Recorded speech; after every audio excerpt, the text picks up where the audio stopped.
こんにちは、アリです。今日はこれはペンです。This is a pen で本当に吐き出す量が違うのか検証してみました。それでは行ってみよう。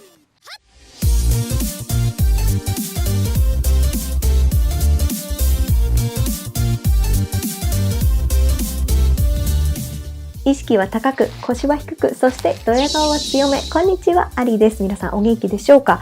今、ツイッターでちょっと話題になっているこちらの映像を皆さん見たことあるでしょうか？こちらはですね、TBS の番組のひるおびっていう番組の日本の感染者数が少ない理由は言語として吐き出す量が違うって飛沫が飛ばないからっていうことを特集されていて、今全世界的に話題になっているという話なんですけれども、映像を見ると英語でペンって言ってるのを相当強調しているように伺えるので、ちょっと話題になっているっていうことなんですけれども、一応私もですね、プロのネイティブ日本語英語バイリンガル MC としてお仕事させていただいておりますので、実際にネイティブの日本語、ネイティブの英語でいろんなフレーズを言ってみて、実際にどうなのかっていうのを検証していきたいと思います。それではやってみよう。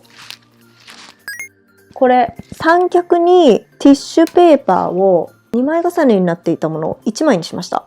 まずは This is a pen、 これはペンですから始まって、それでいろんなフレーズで試していければなと思います。今日すいませんね、帽子なんですけれども、ある程度の距離、一定距離っていうのをこれで測っていこうかなと思います。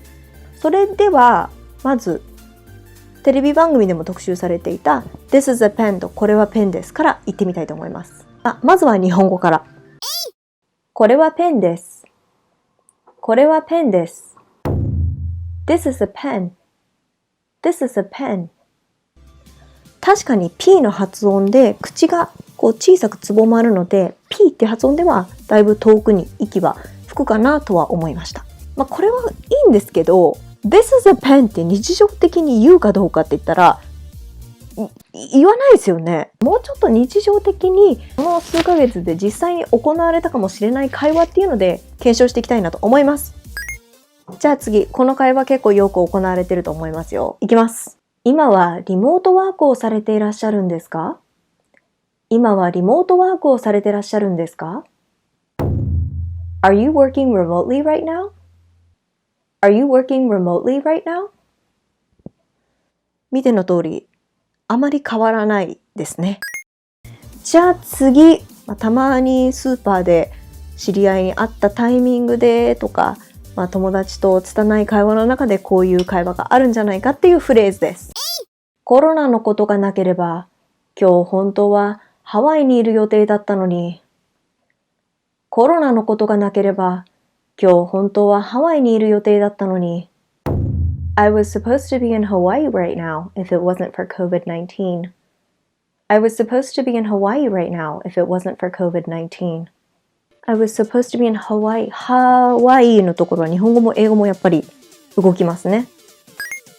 じゃあ続いてもうちょい日常会話寄りになっていきましょうか。もうちょっと最近話題のものとかっていうのを取り入れていきたいと思います。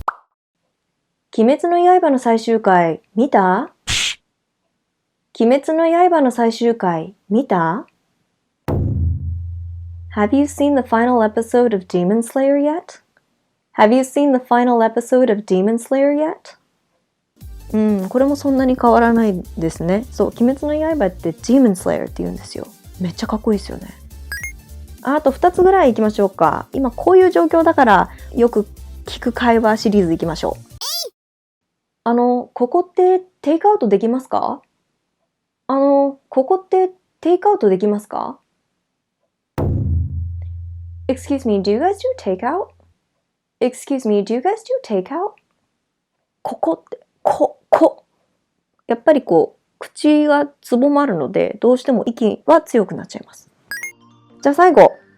これね、最近はもう聞かなくなりましたけれども、結構3月4月ではよく聞いた会話の一部ですね。行ってみましょう。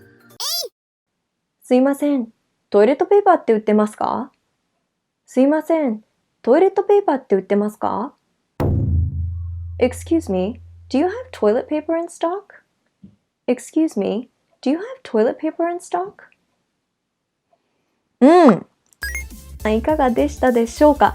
結論としては、t とか p とか k とかで、さらに口をつぼめた発音の時、po、ko、to とかって口をつぼめる発音が入っていると、当然息の勢いっていうのは強くなります。それは言語によらず日本語でも英語でも同じような感じでしたっていうのが私の今の感覚なんですけれども、今回その広帯で日本の感染者数が少ない、もしくは感染拡大が穏やかな理由の一つなのかもしれないですけれども、それよりは個人的な意見ですけれども、息の量とかよりはどちらかというとステイホームちゃんとしていた人の多さですとか、あとはもう四六時中頑張っている医療業界の皆様のおかげだと私は思っています。あとは話題になっている今ヒカキンさんが立ち上げたコロナ医療支援募金、私も募金しました。まだ募金していない方、概要欄にリンクをしておきますので、ぜひ。私もね、この映像を見たタイミングで、実際のとこどうなんだろうっていうのも興味しかなかったので、本当に今日検証できてよかったです。今日は至って真面目な感じでやりましたけれども、普段はもう少し緩い感じで動画撮っています。また皆さん次の動画でお会いしましょう。Until next time, bye!